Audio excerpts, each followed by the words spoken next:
British Council has always fostered international collaboration. It's something that British Council's built on. We were really keen to try and support artists to explore new ways of connecting with partners. The tenet of our working in the British Council is that we are creating opportunities for people from different cultures, different contexts, to come together with the sort of very firm belief that we know that when that happens, that sort of cultural connection and intermixing always produces interesting things. It's not just about something coming from Wales, something coming from Zimbabwe, South Africa, Senegal, but that kind of mixture of those two experiences and those people having the conversation, that produces to us great, what we call cultural relations. For us in Sub-Saharan Africa, it was a really pivotal project in the sense that it encouraged but challenged creatives to seek new ways of connecting, seek new ways of expanding collaborative efforts that they might have had in the pipeline, and figuring out how to do things differently. And within that, how to engage with audiences differently.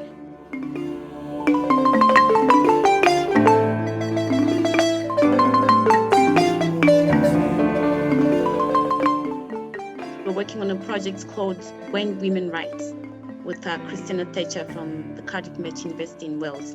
We came up with a When Women Write where we were assisting 16 girls from both Wales and Zimbabwe to enhance their writing skills. We got talking and we immediately clicked. There were so many things that we really cared about: young women's rights, developmental issues, creative writing. Our project was kind of born out of there. We were really trying to figure out a way to use the digital space to give young women a voice. We used Google Meets to meet live every week, and each week we did a different kind of writing. As young women, it's important for them to find that outlet, because that's, I believe, is the beginning or the baby steps to empowerment.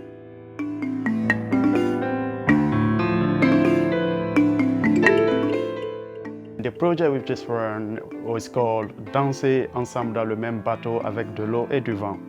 Dancing together in the same boat with the water and the wind. What we did was we brought together a group of contemporary dance artists in Senegal with a group of contemporary dance artists here in Wales online to do some collaboration work in terms of learning about each other's dance styles, sharing and co-creating and collaborating some pieces. How people could dance, like obviously they're like far away from there and here. How, if those people are connected, how they're gonna make that to dance together. So British Council's call out for the SSA Digital programme was the catalyst for the project. It wouldn't have happened otherwise. It was seeing the call out that got us thinking about what it was that we could do, what we could explore, and what potential collaborations and connections we could make.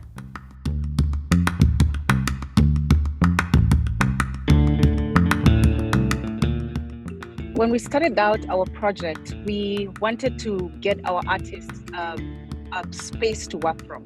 Because what happened with COVID is that we lost our spaces, we lost our creative spaces, we lost the gatherings where our artists would perform, and it was a one-on-one kind of interaction. And so what we wanted to do with Go Digital was to give our artists a space to continue to create and to share. At Power, we had an auditorium and an open space where artists met and interacted. And so we wanted to bring that online into a digital space where they can continue to do the same, but on in a virtual space. So Photo Gallery and Power 2.4 have never worked before together. So this was the first time. Photo Gallery gave us a space and a way to see how we can put our arts out there. Because we also, as Power, had never been online in that kind of way.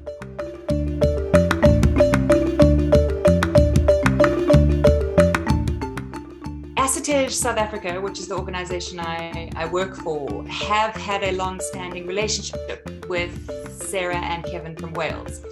And in 2019, they came to South Africa to run a series of workshops to create theatre for really young audiences.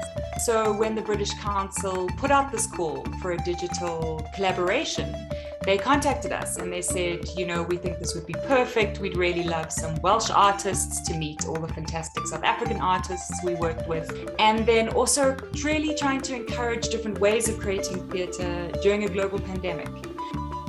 We wanted to see whether on Zoom we could replicate what you might have in a rehearsal room. We've got people in the same room, and we discovered that you could. The young Welsh artists we've been working with and the South African artists, they've sort of discovered each other, and new creative relationships have developed. There were lots of kind of wow moments that you'd observe on screen of artists discovering something about the other culture that they didn't know before. You just thought, this is a group of people who haven't ever actually met, but during this project have become friends as well as colleagues, and that was quite phenomenal, I think.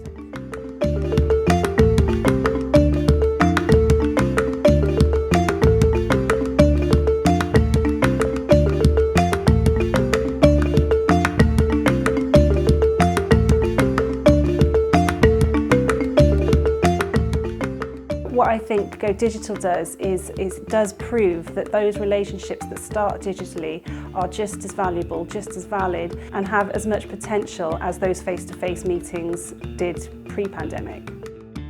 For me, that would be a really good legacy of this project, that it starts to have a multiplier effect in terms of how people are connecting and how people are speaking to each other, but also sharing different stories about Africa. You know, changing the narrative about what people are getting to see about creatives, about the creativity that exists in SSA.